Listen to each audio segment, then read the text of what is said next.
Where are you leaking power, my friend? That's what I want to talk about because we are about to go into a Pluto retrograde. For the last few weeks, we've had no planets retrograde, which has been nice to have all this forward momentum. Um, a lot of people have stress around retrogrades. They feel like it makes things more difficult, more challenging. But I prefer to look forward to retrogrades because they're happening a good deal of the year, honestly, about half the year on average. And so I figure we might as well work with what we're given here. And I like retrogrades because they're an opportunity to review and tweak. And so I feel in particular with Pluto, it's about looking at where we have our power, where we're leaking power, or where we need to spread our power in a more compassionate way, or embody it, so to speak. And this one in particular, we're coming off the Great Aries Stellium, which happened in April. Maybe you've heard several astrologers talk about that. That's when you have three more planets in the same sign. And so for the last half of April, for the most part, we had, signs in the sun, Mercury, Mars, Venus, Saturn, Neptune, and Chiron. That was a lot of Aries energy, but, that's winding down now.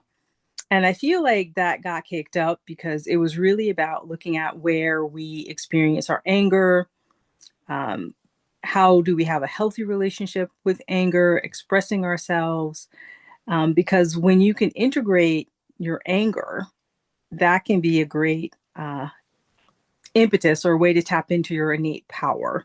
And Pluto is all about power and transformation. It represents the death rebirth cycle, or often when you have like a seed in the ground under pressure, developing in that pressure. And I have a friend who studies herbs and plants, and she was teaching me that plants grow in both directions, in the roots and up. Like they respond to what's happening underneath the ground, in the soil, in the dark, what they're getting from the nutrients. But they also respond, of course, to above ground, how they're interacting with the sun and the air.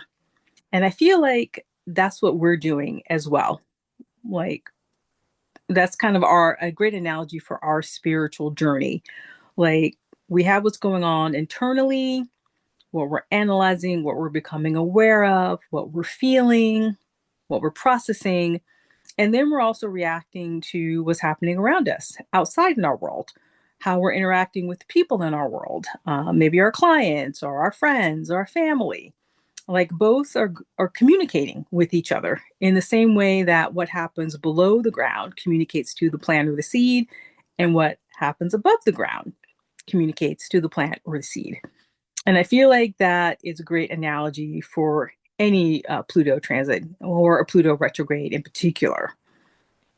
And I also want to share with you some thoughts I had about Pluto based on a presentation I did on Pluto a while back. Pluto, it really represents deep transformation, our shadow work, resilience, trauma, how we respond to trauma.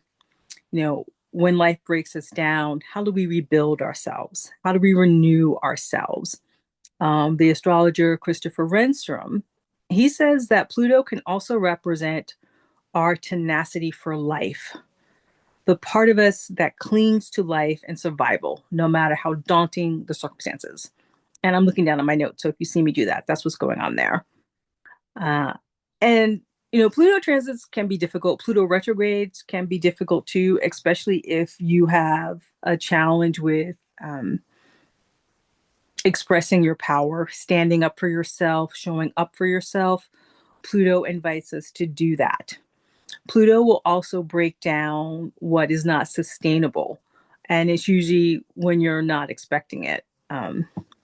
So, sometimes it could be a literal death in your life of a loved one, or it could be a divorce, or, losing your house. Major, big life transformations like that can often happen during Pluto transits. And so sometimes these themes get revisited during a Pluto retrograde. So it can be intense, but when you move through it, you're always better you're usually stronger when you come out on the other side. Often when you go through these big life transformations or transitions, once you've moved through it, even if it was difficult, you usually became a stronger, more resilient version of yourself. And I wanted to actually get a little bit technical and talk about Pluto's actual orbit, because I think it's a great analogy for what you go through during a Pluto retrograde or even a Pluto transit. Pluto's elliptical orbit, moves it closer to the sun, thawing its surface ice or melting the surface ice. So that then forms a thin atmosphere of mostly nitrogen that escapes the planet. When Pluto travels away from the sun, its atmosphere then freezes back to a solid state. And I feel like that thawing, becoming almost gas, and then freezing back into a solid state. I feel like that's the perfect analogy of what it feels like to grieve a major loss. So, say you lose a house or a marriage or a loved one, or even like a career that you were like really into that you loved. Like when you experience grief or a loss at that level, it breaks you down in a whole new way that very few other life experiences can. But then when you come back into a solid state, when you build yourself back up from that loss, you are fundamentally changed. You have been put back together, reconstituted, so to speak, in a whole different way. And this Pluto retrograde, it may have that kind of intensity, but know that that's what's on the other side of it if that is what unfolds for you. Is that it's reconstituting you, it's rebuilding you, it's growing you into a stronger version of yourself. Or to go back to the plant analogy, you're becoming a stronger plant, or maybe you're becoming a stronger tree in the process. Um, my feeling about Pluto is that it demands that we ask ourselves, where do I need to thaw out? And where do I need to solidify? So look at those questions over these next 5 months or so, because Pluto is going to be retrograde until October 15th. So that's about 5 months or so to really sit with those kind of questions, that kind of issue. And also, in particular, since at the beginning of it, we're going to have Mother's Day in May and then Father's Day in June. And I thought maybe the universe is asking us to look at our relationships with the people who raised us, our parental figures. Um, where do you need to show up in power in those relationships with your parents?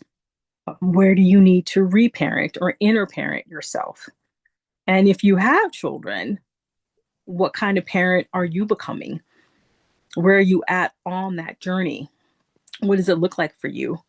And how are you expressing your power in a way that feels authentic and true and compassionate as a leader, as a role model for your child or your children? I feel like this retrograde is a great time to sit with and move through those types of questions, those types of issues. That was basically what I want to come in and share with you, and really use this time to ground yourself as we go through more transformations. Just wanted to invite you to really sit with that, reflect on that. I think Pluto retrogrades are great times to look at what's closing out in your life. What part of the death, rebirth, death cycle are you in with any major transition in your life, with maybe a career or a relationship or a job or where you live, or relationships that you have, whether they're friendships or romantic. What is dying or what's being reborn, what's being rebirthed in a new way. These are the things to look at and move through during a Pluto retrograde. And be compassionate with yourself, be kind to yourself. This is not about doing these explorations from a space of shame or guilt. Do it from self compassion and self love, self acceptance. that it's all about learning and growing, being willing to see how far you've come and just where you are, honestly, and where you'd like to move to next. I forgot to introduce myself at the beginning of this. I'm Darice, Moonlife Illuminated. I am an astrologer. I like to think of myself as an astro counselor, where I use the transits to help people move through these things emotionally, help them calm down so that they can be a more true, full version of themselves. I do have my Skool community, which is $9 a month or $50 a year.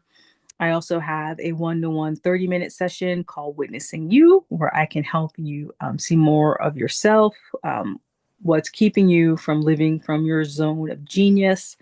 I have That's a snapshot of my longer 90-minute session, You Illuminated. And just wanted to offer that to you. Make sure that you're getting support, whether it's from me or other people.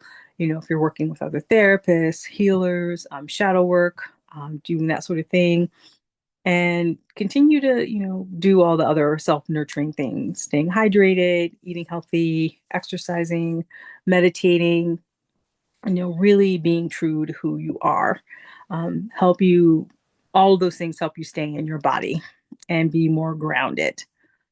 So, with that, I just want to remind you to always remember the light within you, and I will see you soon.